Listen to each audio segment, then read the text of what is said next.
wanted to create this video for people to one, gain a better appreciation for Pilates, but also maybe give them some ideas on some specific workouts. But before we kind of get into that part, first question I have is, can you just define what is Pilates? Pilates is a form of exercise that wasn't originally called Pilates. It was developed by Joseph Pilates, and Joseph Pilates considered a discipline called contrology method. And the principles that he built that method on is what Pilates is and should be today, and should continue, in my opinion. But it's definitely evolving. But I'll just give you the the base of what Pilates is. Pilates is a form of exercise that incorporates breathing, balance, control. That's hence contrology. You being able to basically it's a mind-body connection. You have to think about your body in the position it's in and just know how to use your body using your breath, using the cueing from the instructor, just kind of going inwardly to really feel and think about what you're doing to perform the exercise properly. It strengthens, it balances out your muscles on your skeletal frame. It's used for therapy. It's used for just pretty much everything. Every benefit that you can get from exercise, Pilates kind of incorporates that.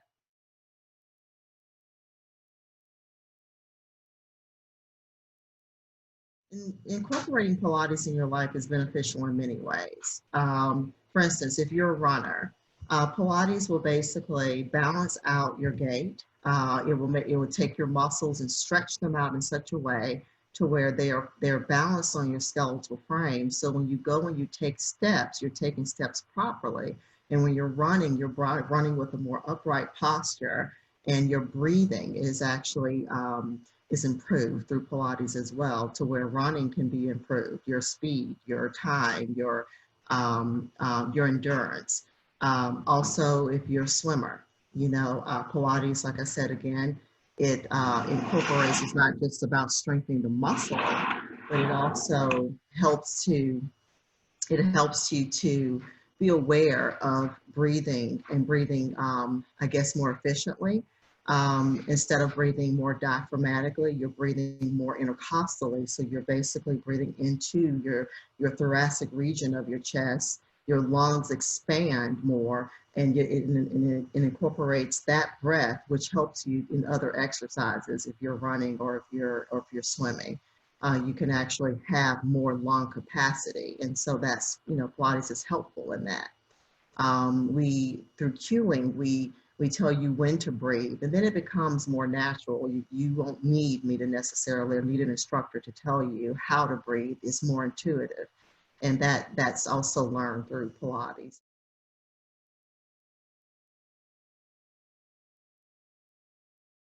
There are maybe 5 or 6 really fundamental exercises I think everybody should do daily. That just kind of recenters your body, and it also incorporates all those things I mentioned: breath, control, balance. It kind of makes you aware. And so, but yeah, I can definitely take you through those exercises.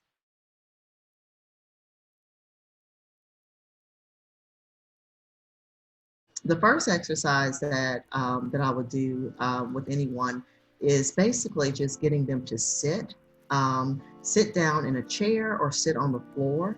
This exercise can be done sitting on any firm surface, and it's just basically sitting up high on your sits bones, allowing your body, your spine to build to a lengthened position to where you're sitting up really, really tall, and just feeling that you're that balance of sitting high on the sits bones and keeping your shoulders back and down, lengthening through the neck. And then from that position, breathing, taking deep breaths, breathing in and breathing out. This can be done on the floor, it can be done in a chair. And from that position, you're taking your pelvis from that lengthened position, and then allowing the pelvis to tilt into a posterior tilt. So you don't feel like you're curving that lower back into just kind of a nice curve in just the lumbar spine, not the thoracic, just the lumbar, the lower part of the back. And then sit back up to a really high position to where you feel the lengthening of your spine all the way through the crown of your head. And you're doing that as you breathe. You want to inhale as you go into the deep curve. And then you want to exhale as you rise back up to that nice lengthening or extension of the spine. And you want to do that about 3 or 4 times, focusing more and more on the breath.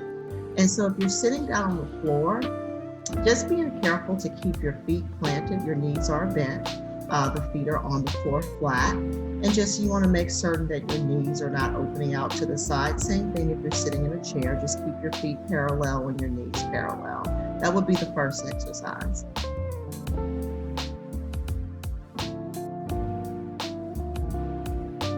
Okay, and so if you're sitting in a chair, at that point I would say go ahead and get down on the floor, okay, for this exercise. And so we would actually get on the floor, lying supine, lying on your back. And from that position, you want to bend the knees, place the feet flat on the floor, make sure your knees and feet are parallel and that they're not opening out to the side. I call them hitchhiking left and right. So you want to make sure that the knees are just facing the ceiling and toes are pointed forward. Shoulders open, chest open. That's a big problem that I see most people having, because we tend to shrug our shoulders or we roll them forward because we spend so much time at a computer and a desk, especially now being isolated and being in our homes. We are on the computer more. And so this position, this internal rotation of the shoulder is so common and it's being reinforced. And so lying on the floor, lengthening the neck and placing the shoulders, keeping the chest open and pressing the back of the shoulders on the floor, placing the palms down on the floor, placing them down and pressing the triceps into the floor. So you'll feel that stability, okay? And from there, we'll go into what we call a pelvic curl. And so you'll take a deep breath. On your exhalation, you want to draw the navel in, and then you're going to flatten the lower back on the mat or on the floor, and then start to lift the hips off of the mat, keeping your head lengthened, your neck long. And so you're coming into what we call a pelvic curl, okay? We do that pretty much at the beginning of every Pilates session. And so you want to press down into the feet evenly and allow the hips to lift and get that extension up through the hips. You may feel your hip, your glutes or your bottom muscles really tighten there, and your hamstrings tighten, and that's okay. You're supposed to feel that, but you want to get that opening through the hip. Taking a deep breath there, and on your exhale, start to make your way down from the back of the neck. You start to relax through the chest, and you're placing each vertebrae back on the mat, bone at a time, one bone at a time, until you go back into what we call a neutral pelvis, okay? And then you just repeat that 5 times, okay? That's a really basic exercise, the Pilates pelvic curl.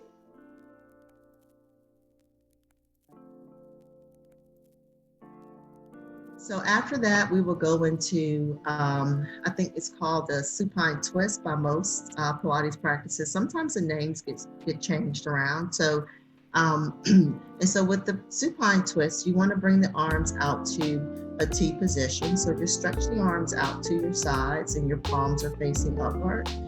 Your feet are planted on the floor, knees together, and your feet are together. And so here again, just make sure that the chest is open, the back of the shoulders are pressing firmly into the floor, knees, feet together again. And so you're going to inhale as you allow the left hip to just lift off of the mat, and you're folding over to the right side, okay? And so you're trying not to twist, you're trying to just kind of fold the hips from one side to the other, and trying to keep the upper body uninvolved. So try to keep the upper body relaxed. And you should feel a nice stretch in the lower back. And some people even feel it up through the arm and the shoulder because they're really tight in that area. And probably 60% of people that I've worked with are tight there. And then as you come back into that start position, you're just gonna take a breath in. And on your exhale, you wanna really squeeze through the waist. You want to contract the obliques and kind of let your core lead the legs back to that start position, okay? And then we do the other side. And so we want to repeat that, doing one each direction 5 times.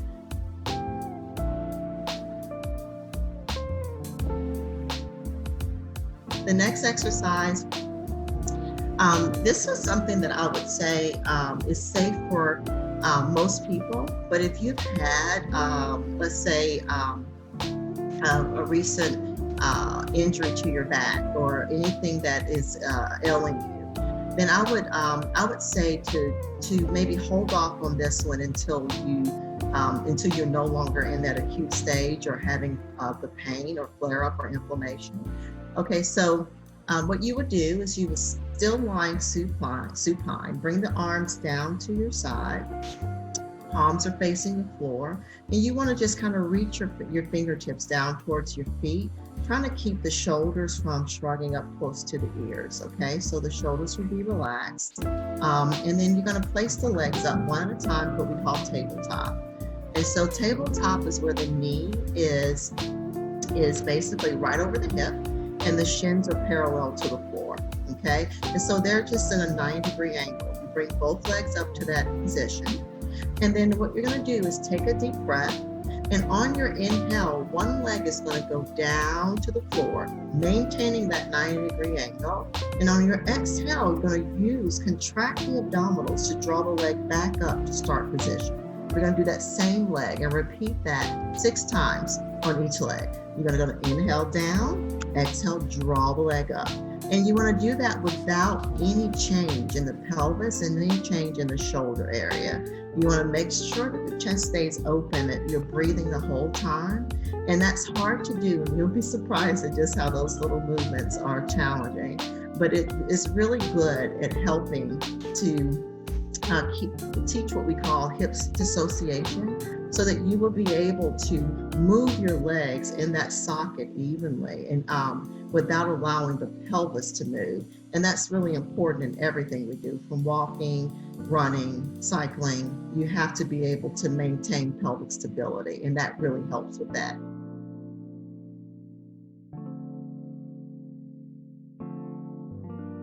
And so after that, we will go into a little abdominal work. And so with all the exercises I mentioned, you are using your core and you are working your deep abdominal muscles, and you would really feel that, especially on the last exercise I mentioned. But this one is more familiar to most people, and we call it a chest lift, and some people would call it a crunch. And so you want to interlace your fingertips and play just like so, all the way to the webbing of the hand, and you want to place the hands back behind your head, just resting your head into your hands, almost using your hands like a hammock. And so you want to keep the back of your head resting in your hands. You don't want to use your neck to come up, lead with your head and neck. And so from that position, you're lying on your back, feet are planted on the floor. You're going to exhale, and as you exhale, think of lifting your chest off of the mat. Okay, don't lift and curl up. Just think of lifting straight up off the floor. And then when you get there, you want to give a slight press. Take your other hand if you need to and press right below the sternum and try to press the sternum more into the floor. And there you're going to feel a deep abdominal connection. And then you're going to exhale and lower back down to start position. And so it's an inhale to pause, exhale to lift the chest up, driving that sternum into the floor, getting more contraction and flexion in the spine, and the lower back on the exhale. And you want to repeat that 10 to 12 times.